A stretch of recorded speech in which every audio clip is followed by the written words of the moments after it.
Hi అండి, welcome back to ఎంఎంజెడ్ బాకా ఛానల్కి. ఫస్ట్ టైం ఎవరైతే చూస్తున్నారో వాళ్ళు తప్పకుండా సబ్స్క్రైబ్ చేయండి, లైక్ చేయండి, షేర్ చేయండి.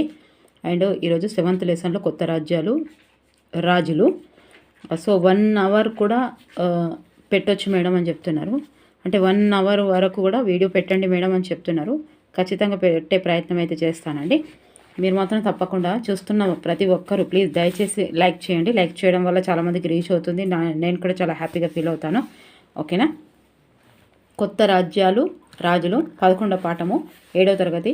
ఫస్ట్ టైం చూస్తున్న వాళ్ళైతే 6వ తరగతి మొత్తం అయిపోయాయండి. ఇప్పుడు 7వ తరగతి 11వ దానికి వచ్చాము. 10th క్లాస్ వరకు చేస్తానని చెప్పాను. తెలుగు కూడా చేస్తున్నాను, ఇవి కూడా చూస్తున్నాను. ఒక్కసారి చూడండి. ప్రీవియస్ పేపర్ చేయమని చెప్తున్నారు. కామెంట్స్లో తప్పకుండా చేస్తానండి. అండ్ రిప్లై ఇవ్వకుండా కామెంట్స్ ప్రతి ఒక్కటి చూస్తున్నాను. నేను తప్పకుండా మీకు అనుకూలంగానే చేస్తాను. అండ్ కామెంట్స్ చేస్తూ, లైక్ చేస్తూ, షేర్ చేస్తున్న ప్రతి ఒక్కరికి నా మనస్ఫూర్తిగా ధన్యవాదాలు. 7వ శతాబ్దం తర్వాత చాలా కొత్త రాజవంశాలు పుట్టుకొచ్చాయి. ఎన్నో శతాబ్దం తర్వాత 7వ శతాబ్దం. భారత ఉపఖండంలో 7వ శతాబ్దం నాటికి వివిధ ప్రాంతాలలో అనేక మంది భూస్వాములు, ముఖ్యమైన యుద్ధ యోధులు ఉన్నారు. అప్పటి రాజులు తరచుగా వీరిని తమ సామంతులుగా గుర్తించారు. మండలేశ్వరులు అనగా ఒక ప్రాంతానికి లేక ఒక పరిధికి గొప్ప దేవుడు. మండలేశ్వరుడు అనగా ఒక ప్రాంతానికి లేదా ఒక పరిధికి గొప్ప దేవుడు. సో ఇవి 2024కు సంబంధించిన సిలబస్ అండి, కొత్త సిలబస్. మీ దగ్గర ఏమైనా పాతవి ఉంటే ఒకసారి చూసుకోండి. పాయింట్స్: రాష్ట్రకూటులు మొదట కర్ణాటకలోని చాళుక్యులను సామంతులుగా పనిచేశారు. రాష్ట్రకూటులు ఒకటి ఇట్లా గుర్తుపెట్టుకోండి, లేదా పాయింట్స్ 2 రాసుకోవచ్చు కూడా.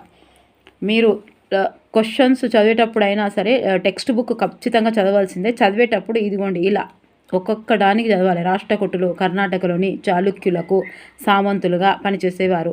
సామంతులు చాళుక్యులు ఎవరికి అని అడగవచ్చు. రాష్ట్రకూటులు చాళుక్యులు సామంతులుగా ఏ మొదట ఎవరికి చేశారనవచ్చు. కర్ణాటకలోని చాళుక్యులు దేనికి సామంతులు ఇక ఇట్లా పిచ్చి క్వశ్చన్స్ ఇవ్వచ్చు. అందుకే ఇట్లా ఒక్కటి కూడా లేకుండా చదవాలి. మొదట ఇక్కడ నుంచి విడగొట్టి ఇదొక క్వశ్చన్, ఇక్కడ నుంచి విడగొట్టి ఇదొక క్వశ్చన్, ఇక్కడ నుంచి విడగొట్టి ఇదొక క్వశ్చన్. దీనికి 10 క్వశ్చన్స్ తయారు చేయొచ్చు.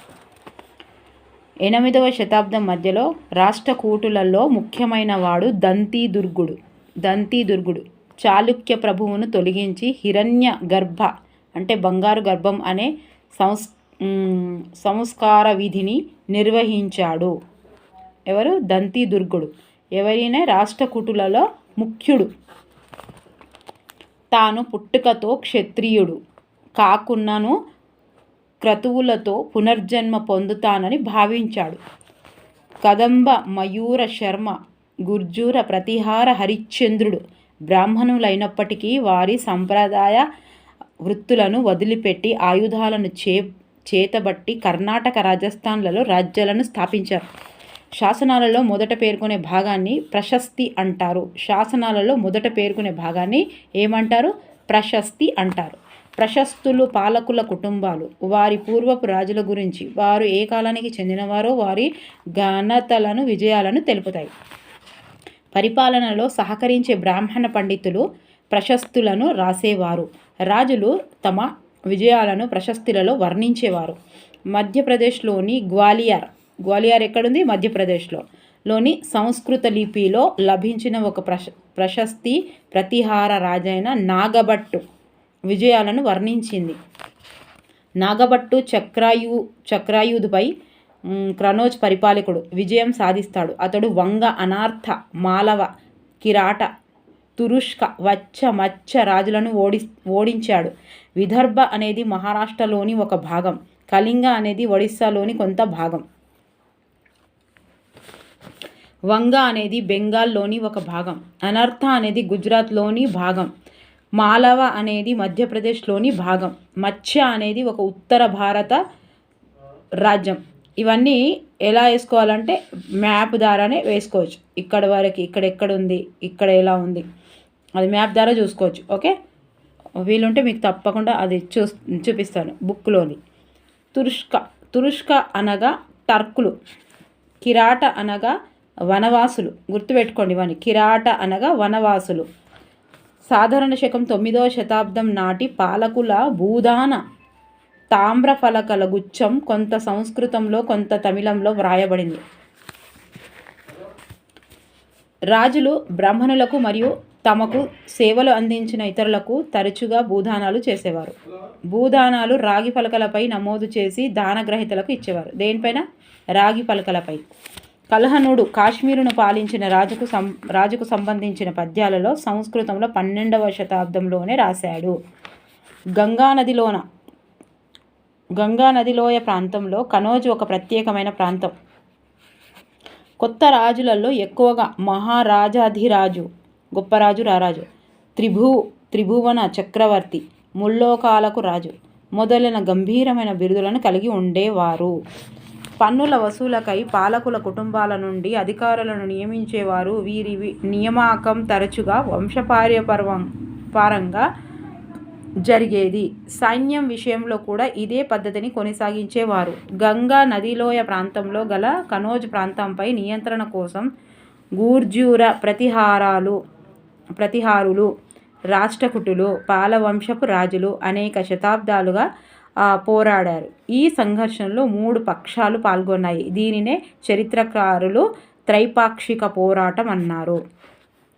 సాధారణ శకం 997 నుంచి 1030 వరకు ఆఫ్ఘనిస్తాన్ను పాలించిన మొహమ్మద్ గజ్నీ మధ్య ఆసియా, ఇరాన్, భారత ఉపఖండ వాయువ ప్రాంతాలకు తన రాజ్యాన్ని విస్తరించారు. ఎవరు?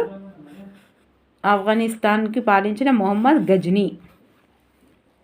ఈ వీడియో 2-3 సార్లు చదివితే కానీ అర్థం కాదండి. గజ్నీ మొహమ్మద్ ఉత్తర భారతదేశంపై అనేక సార్లు దాడి చేసి గుజరాత్లోని సోమనాథ్ ఆలయంలో సహా సంపన్న దేవాలయాలను విధ్వంసం చేసి సంపదను దోచుకున్నాడు. ఈయన దోచుకున్న సంపదలోని చాలా భాగంతో గజ్నీలో రాజధాని నగరంను నిర్మించాడు. మొహమ్మద్ గజ్నీ భారత ఉపఖండం గురించి రచనలు చేసే పనిని అల్ బెరూనీకి అప్పగించాడు. అల్ బెరూనీ కితాబుల్ హింద్ అనే అరబ్బీ గ్రంథంని రాశాడు. ఎవరు? అల్ బెరూనీ. ఇది కూడా వచ్చింది చాలాసార్లు. కితాబుల్ హింద్ అనే అరబ్బిక్ గ్రంథంని రాశాడు. దీనికోసం అనేక సంస్కృత పండితులను సంప్రదించాడు. ఇప్పుడు కనుక టెట్టులో అస్సలు ఒక్క మార్కు పెరగలేదు అంటే అది మొత్తం తప్పు మనదేనండి. ఎందుకంటే ఎప్పటి నుంచి చాలామంది 2011 నుంచి స్టార్ట్ అయింది టెట్టు. ఇప్పటి వరకు 16, 12 ఎన్నో టోటల్గా ఖచ్చితంగా తెలియదు. అన్ని రాశారు కాబట్టి అప్పుడు రాసింది వేరు, ఇప్పుడు రాసింది వేరే. ఎందుకంటే ఇన్ని రాస్తూ మనకు ఒక మధ్యలో గ్యాప్ వచ్చినా ఏమొచ్చినా ఇప్పుడైతే టెట్ ఎలా రాస్తున్నాము, తర్వాత డిఎస్సి ఉంది, ఎలా క్వశ్చన్ పేపర్ ఇస్తున్నాడు, ఇవన్నీ తెలిసినాక ఎలా ప్రిపేర్ కావాలి అని మనం ఫోన్లలో కూడా నెంబర్ ఆఫ్ వీడియోస్ చూస్తున్నాము. అండ్ మంచి అంటే మంచి అదేంటి టీచర్లతోటి కూడా తెలుసుకుంటున్నాము. ఇవన్నీ తెలుసుకున్నాక కూడా టెట్లో మార్కులు పెరగలేదు అంటే 100కి 100% మనదే తప్పండి. అది అర్హత పరీక్ష కాదు, అది జాబును డిసైడ్ చేసే పరీక్ష అని చెప్తున్నాను నేను. అది అర్హత పరీక్ష మాత్రమే కాదు, జాబును కూడా డిసైడ్ చేసే పరీక్ష టెట్. దాన్ని అసలు 1% కూడా నెగ్లెక్ట్ చేయడానికి వీల్లేదు. ఎందుకంటే అందులో కాగలుగుతాం. ఎందుకంటే అర్హత పరీక్ష కాబట్టి అందరూ 100 మంది రాస్తే 100కు 100 పాస్ అయ్యే అవకాశం ఉంది కాబట్టి. ఉద్యోగానికి అట్లా ఉండదు కాబట్టి. ఇదే మనకు ఉద్యోగానికి డిసైడ్ చేస్తుంది కాబట్టి దీన్ని తక్కువ అంచనా వేయద్దు. చౌహానులుగా పిలువబడిన చహమనులు ఢిల్లీ, అజ్మేర్ ప్రాంతాలను పాలించారు. ఎవరు? చౌహానులు. వారు పశ్చిమం, తూర్పు వైపు రాజ్య విస్తరణ చేయడానికి ప్రయత్నం చేశారు. గుజరాత్లోని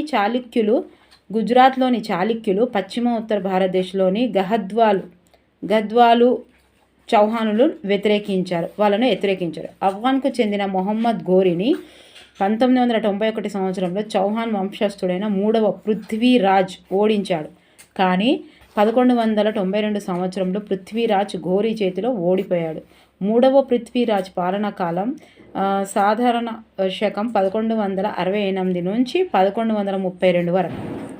ముత్తారాయర్గా పిలువబడే ఒక చిన్న ముఖ్య కుటుంబం కావేరీ డెల్టా ప్రాంతంపై అధికారం చేజిక్కించుకుంది. వారు కాంచీపురాన్ని పాలించే పల్లవులకు సామంతులు. 9వ శతాబ్దం మధ్యలో ఉరయూర్కు చెందిన చోళ వంశస్థులైన విజయాలుడు ముత్తరాయర్కు చెందిన డెల్టా ప్రాంతాన్ని ఆక్రమించాడు. ఉరాయూర్కు చెందిన ఫస్ట్ టైం చదివేటోళ్ళకైతే అస్సలు ఏం అర్థం కాదండి. ఆల్రెడీ బుక్ చదివిన వాళ్ళకి కొంచెం తెలిసి ఉంటుంది. మళ్ళీ ఇంకా మధ్యలో వదిలేస్తే మళ్ళీ రిపిటేషన్ కావాలి కాబట్టి టెక్స్ట్ బుక్ చదివినాక ఇది చదవండి, ఇది చదివితే టెక్స్ట్ బుక్ చదవండి, కొంచెం ఈజీగా అవుతుంది.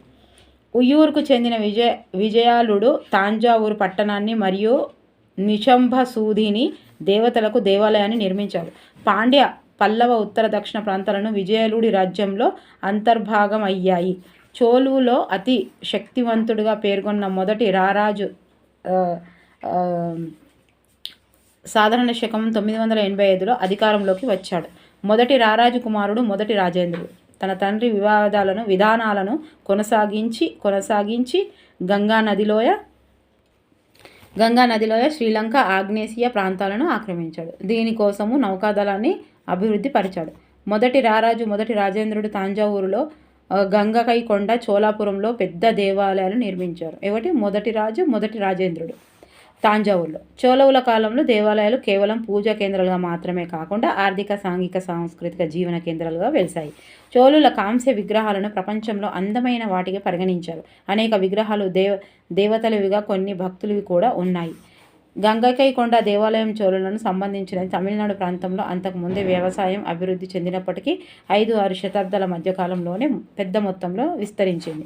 వ్యవసాయంలో నూతన అభివృద్ధి చర్యలు చేపట్టడం ద్వారానే చోళులు చాలా విజయాలను సాధించగలిగారు. చోళుల కాలంలో రాజ్యమునకు మండలాలుగా విభజించారు. చోళుల కాలంలో రాజ్యాలను మండలాలుగా విభజించారు.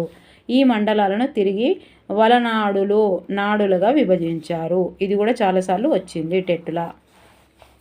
చోళుల కాలంలో రైతుల స్థిర నివాసాలను అని, ఇవన్నీ చోళుల కాలంలో రైతుల స్థిర నివాసాలను ఇప్పుడు ఇంట్లో 3 వచ్చు. అని దేనిని అంటాము అనొచ్చు. చోళుల రైతుల స్థిర నివాసాలను ఏమంటారు అనొచ్చు. రైతుల స్థిర నివాసాలు అని ఏ కాలంలో అనవచ్చు, ఇంకెన్నో అనొచ్చు.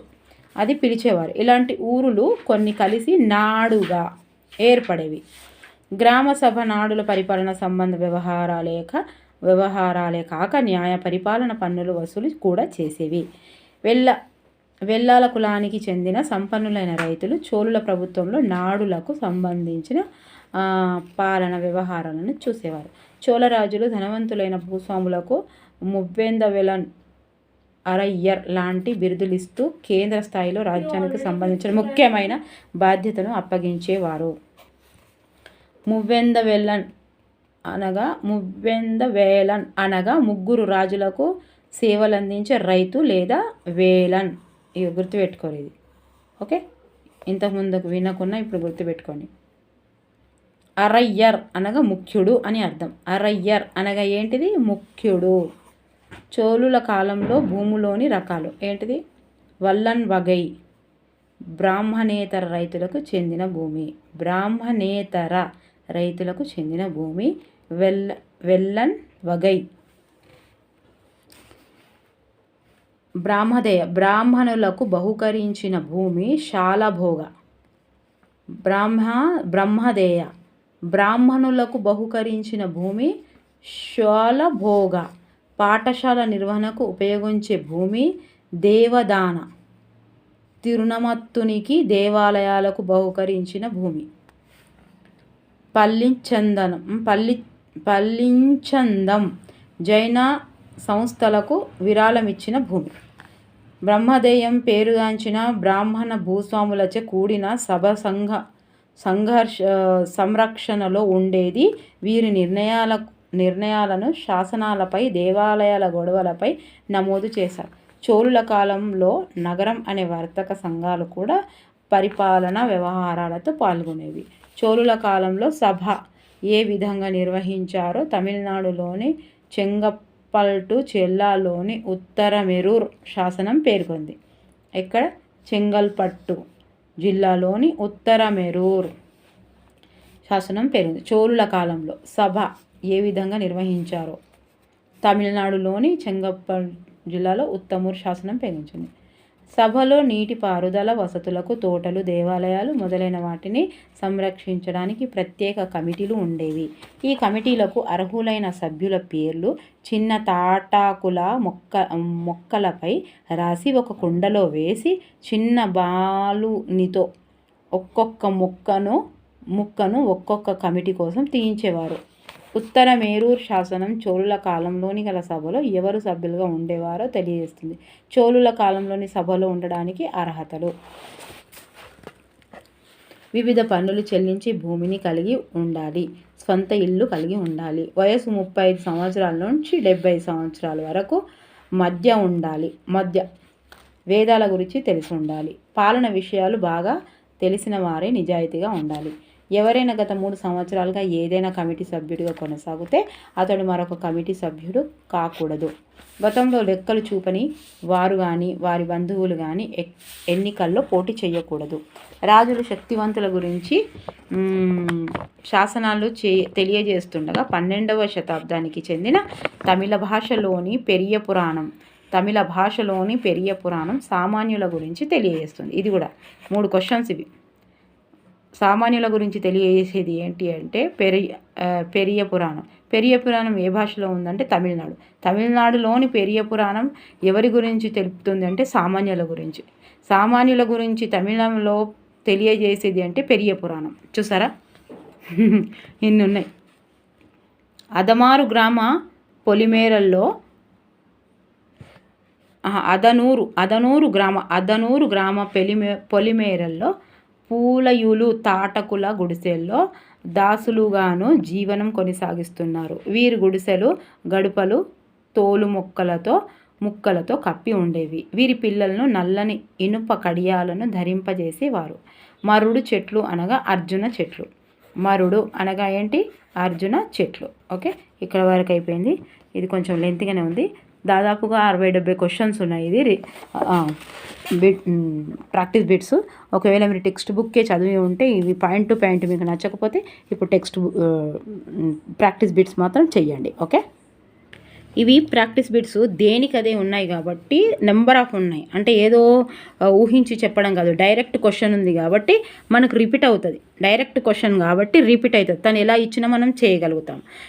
ఇప్పుడే లెసన్ చదివినాం, పాయింట్ టు పాయింట్ చదివినాం, మళ్ళీ ఇలా బిట్స్ అంటే లెసన్కి లెసన్ బిట్స్ కాబట్టి ఒక లెసన్కి నెంబర్ ఆఫ్ బిట్స్ ఉంటాయి. సో మొత్తం డైరెక్ట్ క్వశ్చన్ ఉంటాయి కాబట్టి మొత్తం మళ్ళీ రివిజన్ అవుతుంది. మధ్యప్రదేశ్ అక్కడెక్కడైతే అర్థం కాలేదో, మనకు టెక్స్ట్ బుక్లో అర్థం కాలేదో పాయింట్ టు పాయింట్లో అర్థమవుతుంది.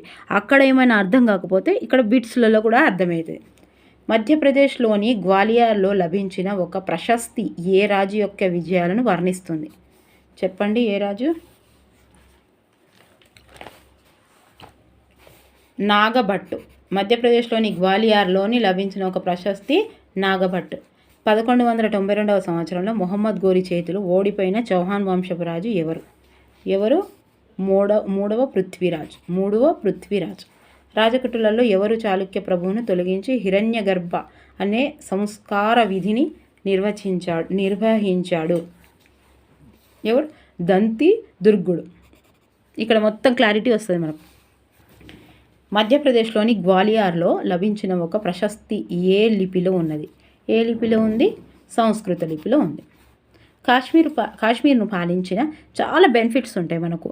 సేమ్ టు సేమ్ అంటే డైరెక్ట్ క్వశ్చన్స్ కూడా చేస్తే చాలా బెనిఫిట్స్ ఉంటాయి.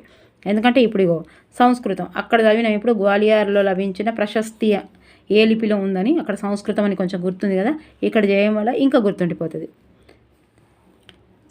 కాశ్మీర్ను పాలించిన రాజునకు సంబంధించిన పద్యాలను సంస్కృతంలో 12వ శతాబ్దంలోనే ఎవరు రాశారు? కల్హణుడు రాశారు. సో ఇది కూడా కల్హణుడు రాశారు. ఈయన కల్హణుడు రాజతరంగిణి అని రాశాడు. అది పీజీ ఉంటుంది. మేము పీజీ చేసేటప్పుడు అక్కడ రాజతరంగిణి కల్హణుడు ఈయన కాశ్మీర్ గురించి రాస్తాడు.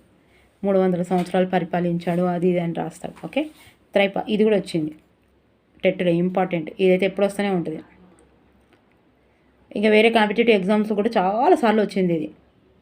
ఏ ఎగ్జామ్స్ రాసినా అందులో కల్హణుడు, రాజతరంగిణి రాసింది కల్హణుడు ఏదే మన కాశ్మీర్లో రాశారు 12వ శతాబ్దంలో. త్రైపాక్షిక పోరాటాలు ఎవరికి మధ్య జరిగాయి? ఇప్పుడు సోషల్ ఎందుకు ఇంపార్టెంట్ ఇప్పుడు అంటే మనకు డిఎస్సిలో కానీ మనకు గ్రూప్ 4 కానీ అన్నిట్లలో జీకే కానీ కరెంట్ అఫైర్స్ ఎలా ఇస్తున్నాడు అంటే ఇక్కడ సోషల్ నుంచే ఇస్తున్నాడు. సోషల్ నుంచి జీకే, ఈ కరెంట్ అఫైర్స్ ఏమో ఇంకా దేనికి సంబంధించినవి అనేది తెలియస్తలేదు. ఫస్ట్ ఏమో మొత్తం సోషల్కు సబ్జెక్టులో నుంచే జీకే వెతుకుతున్నాడు, సబ్జెక్టులో నుంచే కరెంట్ అఫైర్స్ కూడా వెతుకుతున్నారు. సో త్రైపాక్షిక పోరాటాలు ఎవరి మధ్య జరిగాయి? ఎవరికి మధ్య జరిగాయి? బి గుర్జూర ప్రతిహారులు, రాష్ట్రకూటులు. తాను పుట్టుకతో క్షత్రియుడు కాకున్నను క్రతువులతో పునర్జన్మ పొందుతాను అని భావించిన రాజకోట రాజు ఎవరు? దంతి దుర్గుడు. మూడవ పృథ్వీరాజ్ పాలన కాలం గుర్తించండి.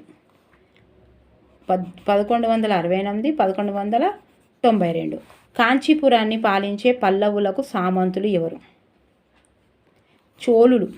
కాంచీపురాన్ని పాలించే పల్లవులకు సామంతులు ఎవరు? చోళులు. నౌకాదళాన్ని అభివృద్ధి పరిచిన చోళరాజు ఎవరు? సి మొదటి రాజేంద్రుడు. ఓకే. తురష్కులు అనగా ఎవరు? టర్కీలు. రాష్ట్రకూటులు మొదట ఏ ప్రాంతంలోని రాజులకు సామంతులుగా పనిచేశారు? కర్ణాటక. గంగైకొండ చోళపురాన్ని నిర్మించిన రాజు ఎవరు? రాజేంద్ర ఒకటి. చోళుల కాలంలో రైతుల స్థిర నివాసాలను ఏమని పిలిచేవారు? ఊరు. కితాబుల్ హింద్ అనే గ్రంథ రచయిత ఎవరు? డి అల్ బెరూని. కొంచెం తొందరగా చెప్పాలా, ఇలాగే చెప్పాలా? ప్లీజ్ కామెంట్ చేసి రాస్తే నాకు అర్థమవుతుంది. మువ్వందవేలన్ అనగానేమి? సి ముగ్గురు రాజులకు సేవలందించే రైతు. కాశ్మీర్ను పాలించిన రాజుల చరిత్రపై కింది వారిలో ఎవరు అసాధారణమైన పెద్ద సంస్కృత పదంను రాశాడు? బి కల్హనుడు. ఉత్తర మేరూర్ శాసనం ఎవరి సభ గురించి తెలుపుతుంది? చోళుల సభ. మహామండలేశ్వరుడు అనగా ఎవరు? బి ఒక ప్రాంతానికి లేక ఒక పరిధికి గొప్ప దేవుడు. తమిళ భాషలో ఉన్న పెరియ పురాణం వీరి గురించి తెలియజేస్తుంది.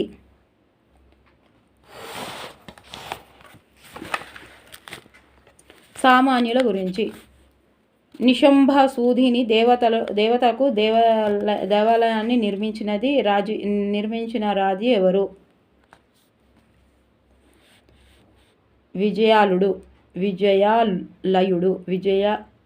విజయాలయుడు. ఉత్తర మేరూర్ శాసనం ఏ జిల్లాలో కలదు? చెంగల్పట్టు. ప్రశస్తి అనగానేమి? ప్రశస్తి అంటే ఏంటి? శాసనాలలో మొదట పేర్కొనబడినది. చూసారా ఎలా గుర్తుంటుందో? కనౌజ్ ఏ నది లోయ ప్రాంతంలో కలదు? సి గంగా నది. ముత్తరాయర్గా పిలువబడే ఒక చిన్న ముఖ్య కుటుంబం కావేరీ డెల్టా ప్రాంతంపై అధికారం చేజిక్కించుకుంది. అయితే వీరు ఎవరికి సామంతులుగా ఉండేవారు? పల్లవులకు. ఉత్తర మేరూర్ శాసనం ఎక్కడ కలదు? తమిళనాడులోని చెంగల్పట్టు జిల్లా. మొహమ్మద్ ఘోరీ ఏ దేశస్థుడు? ఆఫ్ఘనిస్తాన్. అల్బెరూని అనే పండితుడికి భారత ఉపఖండం గురించి రచన చేసే పనిని ఎవరు అప్పగించారు? గజనీ మొహమ్మద్. చోళుల కాలంలో నగరం అనేది ఏంటిది? వర్తక సంఘాలకు మరో పేరు. ఆంధ్రరాజులు సైంధవులు, సింధు, విదర్భ, కళింగ రాజులు తాను యువరాజుగా ఉన్నప్పుడే తన ముందు మొకరిల్లారు అని చెప్పుకునే ప్రతిహార రాజు ఎవరు? నాగభట్టు. ఏ శతాబ్దం తర్వాత చాలా కొత్త రాజవంశాలు పుట్టుకొచ్చాయి? 7వ శతాబ్దం తర్వాత. రాజకూటులు మొదట ఎవరికి సామంతులుగా పనిచేశారు? చాళుక్యులకు. ఎల్లోరాలోని 15వ నెంబర్ గృహలోని నరసింహునిగా చూపుతున్న చిత్రం ఏ రాజుల కాలం నాటిది? రాష్ట్రకూటులు. బ్రాహ్మణులైనప్పటికీ వారి సాంప్రదాయ వృత్తులను వదిలిపెట్టి ఆయుధాలను చేపట్టి కర్ణాటక, రాజస్థాన్లో రాజ్యాలను స్థాపించిన వారు ఎవరు? ఏ మరియు బి.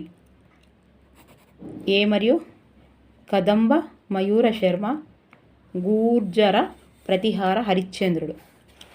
సాధారణపు శకము 9వ శతాబ్దం నాటి పాలకుల భూదాన తామ్ర ఫలకల గుచ్చం ఏ భాషలో వ్రాయబడింది? సి. కొంత సంస్కృతంలో, కొంత తమిళంలో. రాజులు వీరికి తరచుగా భూదానాలు చేసేవారు. బి. బ్రాహ్మణులకు. 997 నుంచి 1030 వరకు ఆఫ్ఘనిస్తాన్ను పాలించినది ఎవరు? గజనీ మొహమ్మద్. అల్బేరుని కితాబ్ అల్ హింద్ అనే గ్రంథమును ఏ భాషలో రాశాడు? అరబిక్. ఓకే.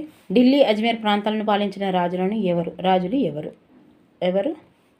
చౌహానులు. గుజరాత్లోని చాళుక్యులు, పశ్చిమ ఉత్తర భారతదేశ్లోని గద్వాలలు వీరిని వ్యతిరేకించారు. ఎవరిని వ్యతిరేకించారు? చౌహానులను. 9వ శతాబ్ది మధ్య ఉయ్యూరుకు చెందిన పురాతన చోళ వంశస్థుడైన ఇతడు ముత్తరాయూరుకు చెందిన డెల్టా ప్రాంతాన్ని ఆక్రమించాడు. 7. విజయ లయుడు. డెల్టా ప్రాంతం అనగానే విజయలయుడు అని గుర్తుపెట్టుకోరు. 12వ శతాబ్దపు సామాన్యుల గురించి తెలియజేసిన పురాణం ఏ భాషలో కలదు? తమిళంలో కలదు. ఏ లోహంతో చోళులో విగ్రహాలను తయారు చేసేవారు? కాంస్య. ఎవరి రాజ్యములను మండలాలుగాను తిరిగి వలనాడులుగాను నాడులుగాను విభజించేవారు? ఎవరు? సి. చోళులు. త్రైపాక్షిక పోరాటం ఏ ప్రాంతం కోసం జరిగింది? సి. కనౌజ్ ప్రాంతం. తాంజావూరు పట్టణానికి మరియు నిశంభాసూదిని దేవతకు దేవాలయాన్ని నిర్మించిన చోళరాజు ఎవరు? విజయాలుడు. మువ్వెందవేలన్ అయ్యర్ లాంటి బిరుదులు ఎవరి కాలంలో ఉండేవి? చోళుల కాలంలో. రాష్ట్రకూటులలో ముఖ్యుడు ఎవరు? దంతి దుర్గుడు. 8వ శతాబ్దం మధ్యలో రాష్ట్రకూటులలో ముఖ్యమైన దంతి దుర్గుడు చాళుక్య ప్రభువును తొలగించి నిర్వహించిన సంస్కార విధి ఏది? బి. హిరణ్యగర్భ. మహమ్మద్ గజనీ భారత్ను ఆక్రమించుటకు గల ముఖ్య లక్షణం ఏది?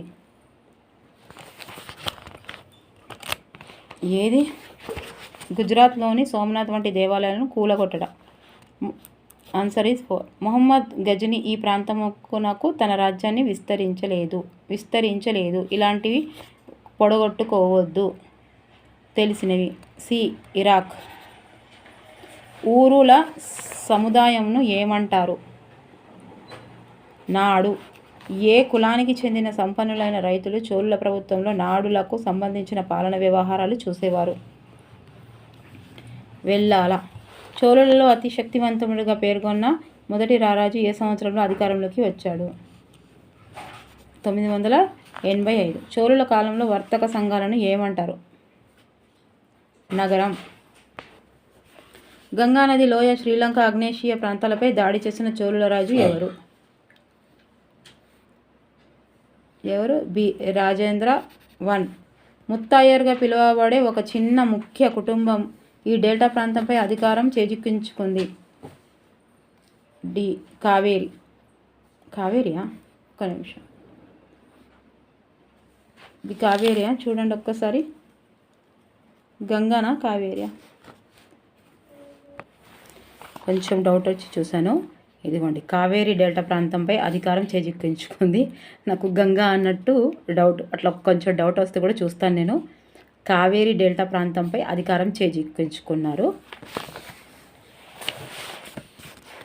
అదే ముత్తాయర్గా పిలువబడే ఒక చిన్న ముఖ్య కుటుంబం ఈ డెల్టా ప్రాంతంపై అధికారం చేజిక్కించుకుంది కావేరి. 1191లో జరిగిన యుద్ధంలో చౌహాన్ వంశస్థుడైన 3వ పృథ్వీరాజ్ ఎవరిని ఓడించాడు? మొహమ్మద్ ఘోరీని. చోళుల కాలంలో సభలో సభ్యులుగా ఉండుటకు గల అర్హతను గుర్తించండి. డి. 5 అన్ని అంటే 35 నుంచి 70 సంవత్సరాలు కలిగి ఉండాలి, సొంత ఇల్లు కలిగి ఉండాలి, వేదాల గురించి తెలిసిన వారే ఉండాలి. అదనూరు గ్రామ పోలివేరల్లో వీరు తాటకుల గుడిసెల్లో నివసిస్తూ వ్యవసాయ కూలీలుగాను దాసులుగాను జీవనం కొనసాగిస్తున్నారు. ఎవరు? సి. కులాయులు. క్రింది వాటిలో ఎవరు ఆనాటి కాలంలో సమాజంలో గౌరవప్రదమైన జీవనాన్ని కలిగి ఉన్నారు? 61. బ్రాహ్మణులు. చోళరాజులు ధనవంతులైన భూస్వాములకు ఇచ్చిన గౌరవ సూచక బిరుదు ఏది? మువ్వెంద వేలన్. నీటిని నిల్వ చేయడానికి చోళుడు చేపట్టిన చర్యను సూచించండి. 61ది ఏ, 62ది సి అండి, వైశ్యులు. క్రింది వాటిలో ఎవరు ఆనాటి కాలంలో సమాజంలో గౌరవప్రదమైన జీవనాన్ని కలిగి ఉన్నారు? వైశ్యులు. చోళులకు ధనవంతులైన భూస్వాములకు ఇచ్చిన గౌరవ, ఇది రాంగు, ఇది కరెక్ట్. చోళరాజులు ధనవంతులైన భూస్వాములకు ఇచ్చిన గౌరవ సూచక బిరుదు ఏది? ఇది ఒకటి చూసాను కాబట్టి ఇవ్వండి. ఏ.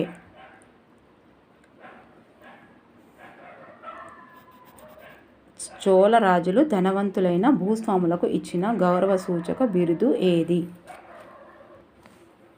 సో ఆన్సర్ ఈ సి, ఏ అండ్ బి. అంటే మువ్వెంద వేలన్ అరయ్యర్. నీటిని నిల్వ చేయడానికి చోళులు చేపట్టిన చర్యను సూచించండి. డి. ఆన్సర్ ఈజ్ డి, అంటే పైవన్నీ చూద్దాం ఒకసారి. పైవన్నీ ఏమున్నాయి? నదికి ఆనకట్టలు కట్టడం ద్వారా, బావులు తవ్వడం ద్వారా, చెరువులు నిర్మించి వర్షపు నీటిని నిల్వ చేయడం ద్వారా. ఏ రాజుల కాంస్య విగ్రహాలను ప్రపంచంలో అందమైన వాటిగా పరిగణిస్తారు? చోళుల విగ్రహాలు దేనికి సంబంధించినవి అని ఇవ్వచ్చు. ఓకే, అందమైన అని ఇవ్వచ్చు. ఇక త్రైపాక్షిక పోరాటం అనగానేమి? ఏమిటిది? కనౌజ్ ప్రాంతంపై నియంత్రణ కోసం గూర్జర ప్రతిహారులు, రాష్ట్రకూటులు, పాలవంశ రాజులు శతాబ్దాలుగా పోరాడుట. ఏ.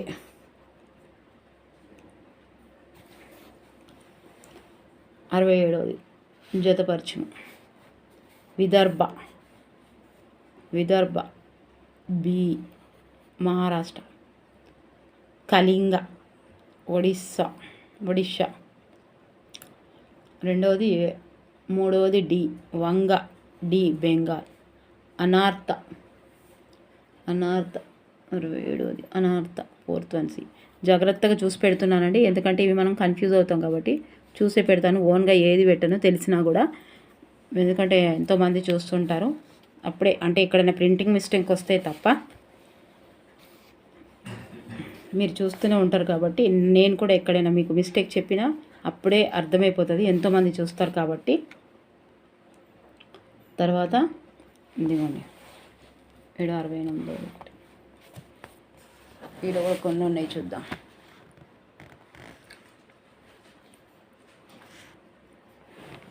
ఇది 64, 65, ఇక్కడ 66 ఇచ్చిండు. రాష్ట్రకూటుల కాలం నాటి ఎల్లోరాలోని 8వ నెంబర్ గృహలో విష్ణువుని నరసింహునిగా చూపుతున్న చిత్రం ఏది? 15వ నెంబర్ గుహ. 68ది ఇది కూడా జతపరచుము. మాలవ మధ్యప్రదేశ్. మధ్యప్రదేశ్. 2వది మచ్చ ఉత్తర భారత రాజ్యం. తురుష్క. 3వది టర్కులు.